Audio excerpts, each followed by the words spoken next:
Assalamualaikum warahmatullahi wabarakatuh. Waalaikumsalam. Salam sejahtera untuk kita semua. Om Swastiastu, Tabi pun. Ya, Para pemirsa Davika TV yang budiman dan berbahagia, salam jumpa.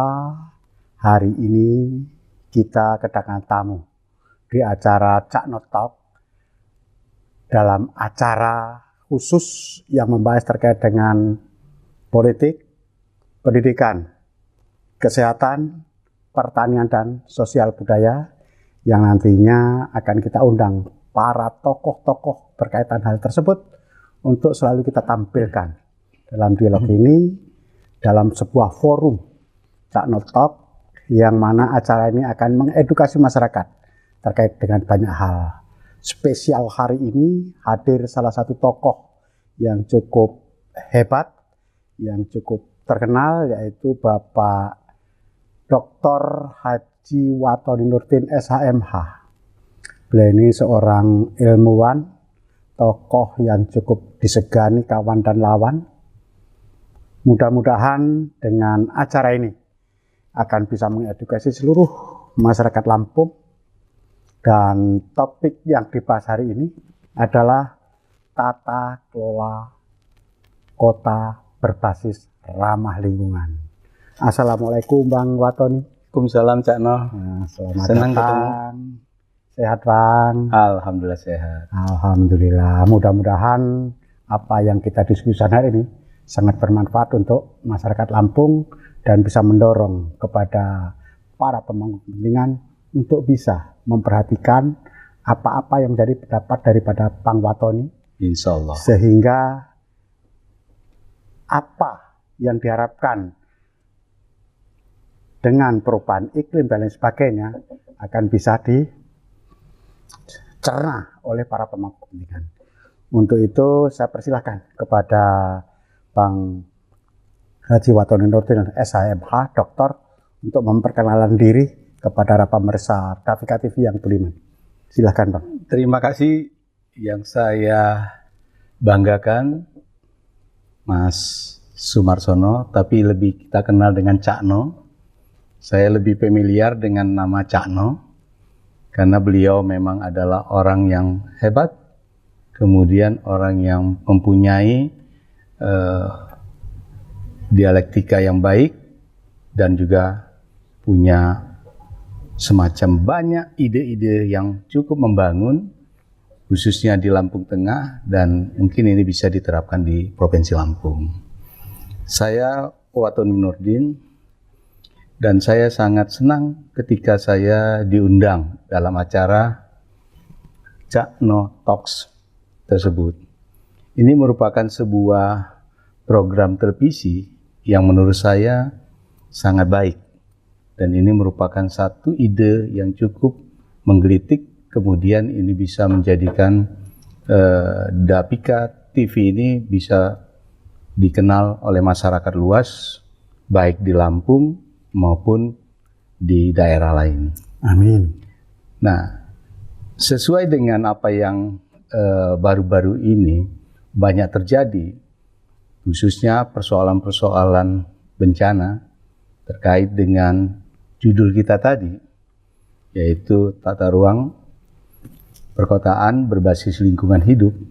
Ini sangat perlu kita sikapi dengan baik. Karena apa? Tata kelola di dalam kehidupan perkotaan ini sangat mempunyai arti penting.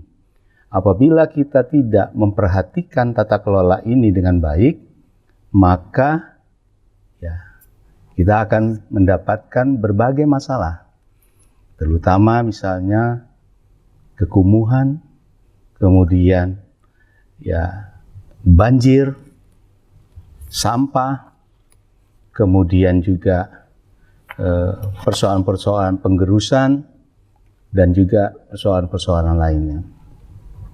Ini akibat apa sebenarnya? Akibat daripada pemangku kepentingan tidak memperhatikan perencanaan perkotaan. Tata kelola perkotaan. Iya, saya setuju dan tata kelola perkotaan. Karena perkotaan itu harus ditata sedemikian rupa. contoh konkret yang terjadi baru-baru ini. Ya.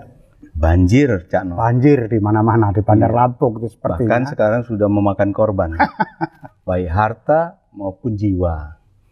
Nah, ini kalau tidak dievaluasi secara mendasar untuk pemangku kepentingan di perkotaan, ini menjadi ancaman ke depan. Ancaman ke depan. Ya. Dan justru ini menjadi persoalan yang cukup mendasar. Nah, ini harus juga peran penting daripada pemangku kepentingan ini untuk mengevaluasi secara dini tentang kondisi perkotaannya. Iya, baik Bang. Sangat menarik ini Bang. Saya mencatat tadi ada kumuh, banjir, dan sampah. Sama-sama kita ketahui di Provinsi Lampung ini, khususnya di ibu kota provinsi yang kebetulan di Bandar Lampung, beberapa kali bahkan terjadi banjir bandang yang berakibat terhadap seluruh masyarakat menikmati banjir tersebut. Ya. Merasakan perihnya akibat dari banjir. Ini kesalahan ini sebetulnya apakah kesalahan dari beberapa tahun yang lalu atau hanya saat-saat sekarang ini, Bang? Ya, ini satu pertanyaan yang cukup menarik. Tadi Mas Cak No mengatakan, ya, masyarakat menerima seolah-olah itu sebuah hadiah, tapi sebenarnya bencana. Ini sindiran yang sangat sinis sebenarnya kepada pemangku kepentingan di perkotaan. Kalau kita evaluasi, sebenarnya memang ini sudah terahnya adanya kesalahan tata kelola di beberapa dekade sebelumnya. Nah, perkembangan perkotaan itu harus sejalan dengan tata ruang wilayah yang ada di nasional, kemudian di provinsi, baru di kota. Artinya terintegrasi ya Bang ya? Terintegrasi. Antara program pemerintah kota, provinsi, dan pusat. Nah, karena kewenangannya memang berbeda. Tetapi pada semua ini terintegrasi, terkoneksi dengan baik, tentu hasilnya akan berbeda. Betul. Artinya ada sumbatan komunikasi, sumbatan kepentingan dari pemerintah kota, provinsi, dan pusat. Begitu kira-kira Bang. Betul. Jadi kalau misalnya tata ruang nasional diturunkan ke provinsi, diturunkan lagi ke kabupaten kota, itu dilaksanakan dengan baik, saya yakin tata kelola perencanaan perkotaan itu juga akan berbasis ramah lingkungan. Gitu, Cak No. Artinya tidak terintegrasinya program dari pemerintah pusat, provinsi, dan kabupaten, sehingga mengakibatkan rakyat menikmati yang namanya banjir. Iya. Sekali lagi Cak No dengan kata sindirannya menikmati. Menikmati dengan banjir walaupun dengan hati yang pedih. Iya. Kan begitu Bang ya. Terima kasih Bang. Satu lagi Bang. Terkait dengan tata kelola pemerintah kota berbasis ramah lingkungan. Beberapa kali saya melihat itu bahkan armada. Karena banjir ini kan ada kaitan dengan sampah. Armada pengangkut sampah saja compang-camping seperti itu. Sementara di kota, pemerintah sendiri sudah mengharuskan untuk ada pengelolaan sampah yang baik dan benar. Karena sampah akan berakibat terhadap banyak hal. Pada saat ada sampah tentu akan kumuh. Pada saat kumuh sampah menumpuk, tentu di situ akan banyak bakteri, mikroba yang jahat, yang akan juga menimbulkan yang disentri, kolera, dan lain sebagainya. Jadi menurut Abang, apa sih yang salah kok pengadaan kendaraan untuk mengangkut sampah saja sampai nggak mampu melakukan perawatan, pengadaan, dan lain sebagainya. Apalagi mau mengelola sampahnya supaya tidak berdampak kepada rakyat di perkotaan. Ya, yang sangat menjadi satu tolak ukur adalah perencanaan tadi. Perencanaan ya. Kalau misalnya perencanaan pengelolaan sampah ini terintegrasi dengan baik, maka dia akan berjalan dengan sesuai perencanaan baik juga.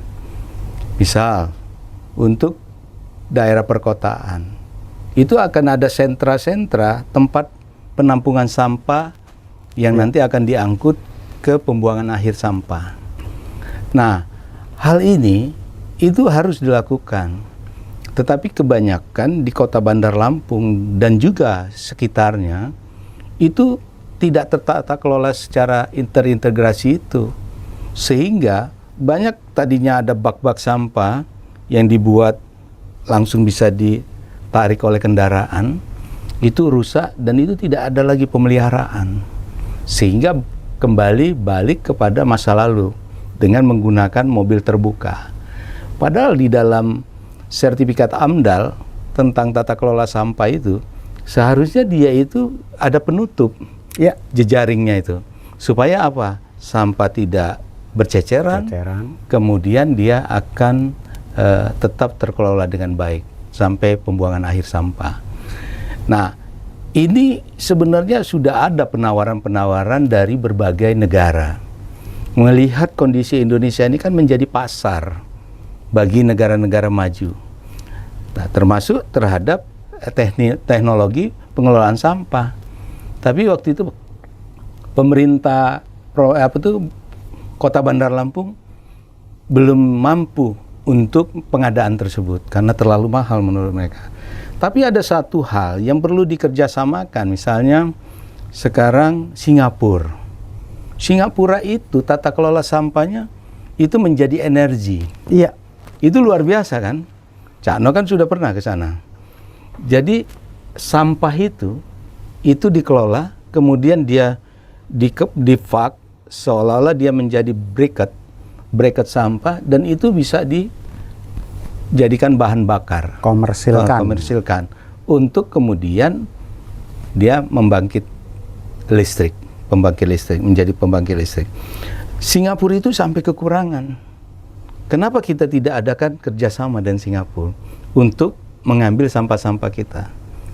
Nah, tapi ketika ada tata kelola yang merusak lingkungan kita dengan mengimpor pasir laut ke Singapura, kita lakukan. Ini yang sebenarnya kurang pintar dan kurang cerdas untuk pemangku kepentingan di negara kita ini. Seharusnya itu yang harus dilakukan. Barternya adalah, you beli sampah kami. Kemudian jadikan ini sebuah peluang. Kita tidak punya alat boleh, tetapi kita punya kemampuan untuk menjual. Dan itu dibeli sama Singapura. Ketika dia dibeli, itu menjadi satu hal yang baik. Oke, terima kasih Bang. Pemirsa Davika TV, nanti kita sambung lagi di segmen berikutnya. Dan terima kasih Bang. Nanti kita sambung di segmen yang selanjutnya. Oke.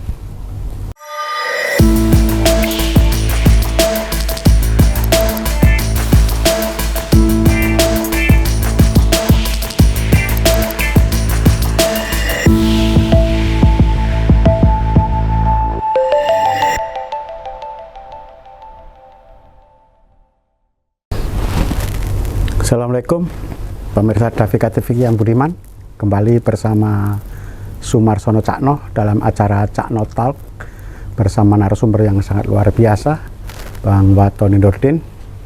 Bang, kalau tadi kita bicara masalah banjir, mungkinkah di Bandar Lampung sebagai ibu kota Bandar Lampung dan provinsi, masalah banjir ini akan teratasi? Sesuatu itu bisa terjadi apabila pemerintah Kota Bandar Lampung melakukan evaluasi secara menyeluruh. Itu yang dinamakan di dalam istilah lingkungan audit tata kelola secara menyeluruh. Nah, dengan adanya di audit, di sisi mana penyebab terbesar terjadinya banjir? Satu tentunya yang namanya DAS, daerah aliran sungai yang bermuara ke Kota Bandar Lampung yang menuju ke perairan Teluk Lampung itu harus clear. Berarti kalau memang dia tidak mempunyai kapasitas penampungan jumlah debit air yang bersesuaian ketika arus air begitu tinggi dengan curah hujan yang begitu pekat, maka dia harus disesuaikan dengan kondisi das. Nah, kemudian yang kedua, dia harus juga di sekitar das itu ada nggak tanam tumbuh yang menjadi pengaman di sekitar itu. Itu yang kedua. Yang ketiga, bagaimana pertumbuhan, pengembangan perumahan. Saya melihatnya bahwa pengembangan perumahan di Kota Bandar Lampung ini sudah pada proses titik jenuh. Ada di titik stuck ya? Ya, titik stuck. Kenapa? Karena memang tata kelolanya tidak bersesuaian dengan ekspektasi yang diinginkan. Jadi yang terpenting dia punya lahan. Kemudian dibangun. Pasum pasos tidak ada. Kemudian interaksi kepada sektor-sektor yang pendukung lainnya, sungai, kemudian lingkungan, ruang terbuka hijau itu tidak ada. Sehingga itu memberikan sumbangsi untuk terciptanya kota yang kumuh. Nah ini, apalagi dengan timbulnya perumahan-perumahan subsidi, itu menjamur sekali. Apakah perumahan-perumahan tersebut, kan seharusnya dia memiliki izin mendirikan bangunan, Bang, dan itu harus terkoneksi juga kan, studi kelayakannya ada dan lain sebagainya. Apakah terlewatkan ini kira-kira? Benar, kadang-kadang begini loh, kita kaget ketika kita pernah melakukan riset, ternyata pembangunan berjalan dulu, nanti AMDALnya menyusul. Itu keliru, seharusnya AMDALnya dulu baru bisa dilaksanakan pembangunan. Nah ini Indonesia ini sering enak terbalik-balik gitu. Padahal itu sangat berpengaruh kepada konsep pembangunan itu sendiri nantinya. Tata kelola pemerintahan ramah lingkungan ya. Makanya saya bilang itu, ini lengkap sekali, kompleks sekali penyebab terjadinya banjir di Kota Bandar Lampung ini. Mulai misalnya penggerusan bukit, penggundulan hutan di hulu ya. Kemudian penyempitan daerah aliran sungai karena pemukiman, pembuangan sampah yang sembarangan padahal ada perdanya. Kemudian kesadaran dari masyarakatnya tidak ada. Nah ini yang menjadi penyebabnya. Seharusnya ini dilakukan dengan cara mengevaluasi tadi, diaudit, baru kita melakukan tata kelola kembali. Artinya harus ada tim audit investigasi terhadap kejadian banjir yang berulang setiap tahun. Konkret itu, betul. Artinya butuh sebuah tim yang dibentuk secara terpadu oleh pemerintah kota dan pemerintah provinsi untuk menyelesaikan masalah banjir ini ya Bang ya? Betul. Baik Bang, terkait dengan ruang terbuka hijau, ini kan sangat menarik. Yang mana setiap investor yang mau membuat perumahan dan lain sebagainya, itu diwajibkan menyisihkan tanahnya 30% untuk ruang terbuka hijau. Yang mana ruang terbuka hijau itu tujuannya adalah untuk fasum, fasilitas umum. Betul. Seperti resapan air, tempat ibadah, taman bermain, dan lain sebagainya. Karena kalau tidak ada kewajiban 30% tersebut dan kewajiban tersebut tidak dipenuhi, maka banjir ini adalah ancaman yang setiap tahun terus akan bertambah dan semakin besar. Tentu akan meresahkan masyarakat walaupun dinikmati juga kan. Nah, seperti apa sih kembali lagi sampai mereka mendapatkan perizinan membangun dan lain sebagainya? Karena kita sama-sama tahu investor itu membangun hanya sampling kemudian ditawar kepada masyarakat.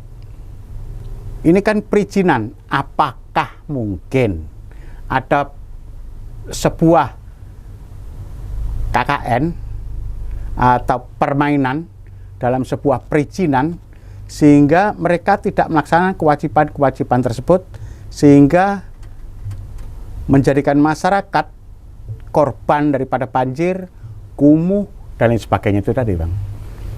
Ya, kalau kita melihat pada alur perizinan itu, terutama konsep pembangunan ya, itu dahulu kan memang dia tersegmen di dinas-dinas tertentu. Tapi sekarang kan sudah perizinan itu satu atap, mempermudah sebenarnya. Omnibus Law tadi ya? Ya, mempermudah sehingga antara kepentingan perizinan terhadap lingkungan segala macam itu nggak ada lagi. Itu sudah menjadi satu dia. Nah, itu mempermudah sebenarnya. Tetapi sekarang ini memang saya juga agak sedikit ini ya, apa itu namanya, kecewa gitu loh dengan sistem yang dilakukan pemerintah. Ketika sudah dia tersentral satu atap, bukannya justru lebih memberikan satu perubahan yang baru, tapi ini tidak. Justru yang Cak No katakan tadi, begitu dia mengajukan perizinan, seharusnya sampai ada penilaian ya terhadap uji kepatutan dan kelayakan. Kelayakan itu. Nah, apakah permohonan yang diajukan mereka itu bisa diakomodir untuk direalisasikan?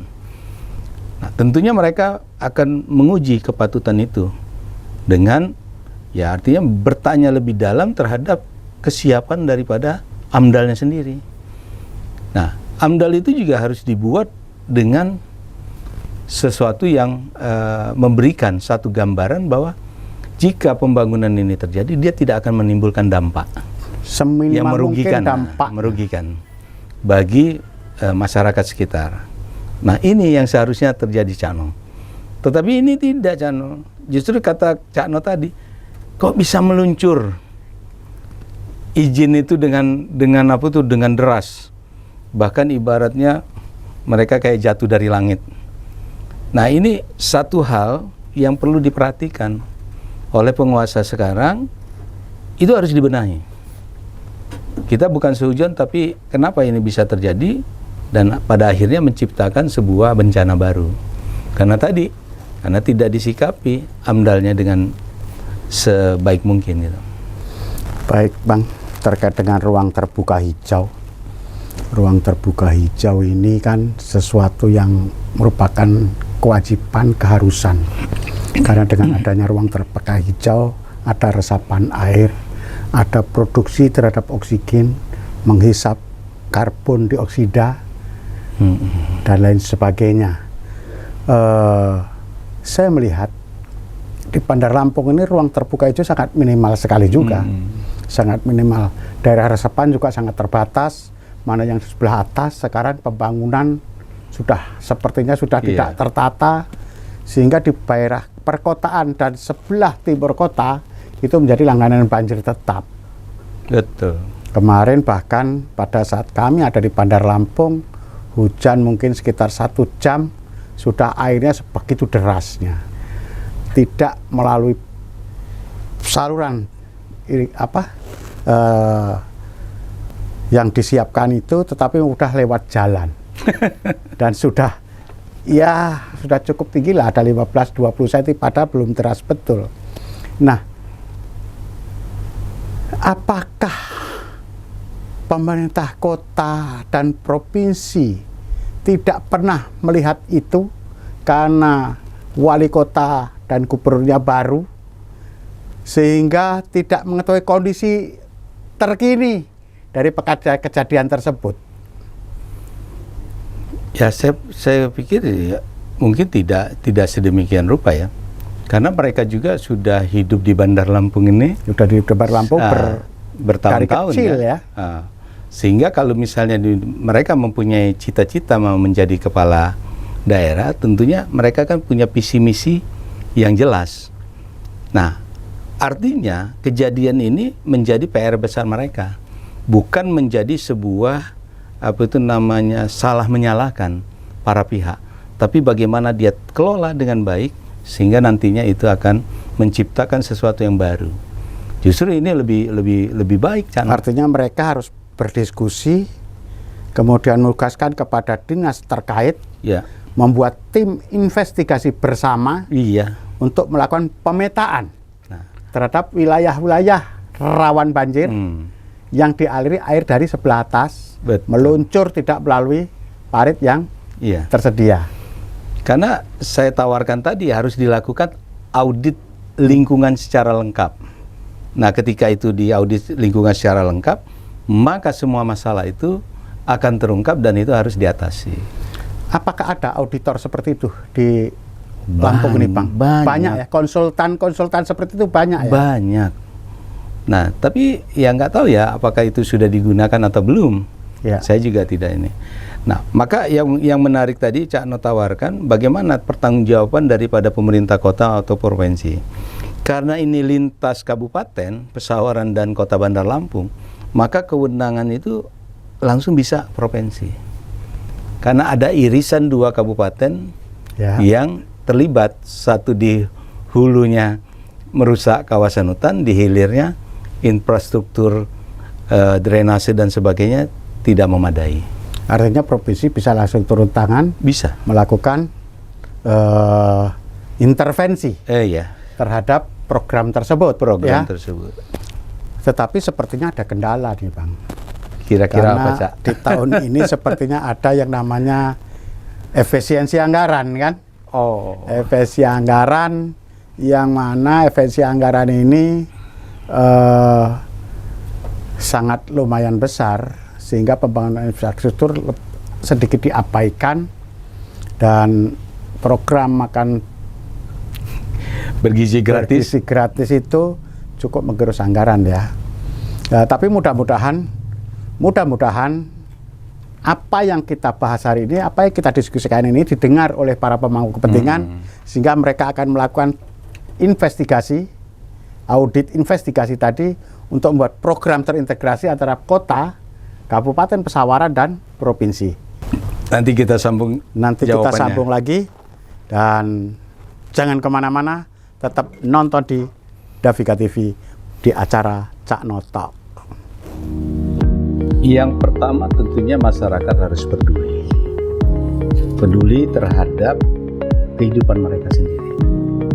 Yang kedua, mereka harus menuntut kepada pemerintah untuk adanya sebuah aturan yang menjadikan mereka menjadi tertib.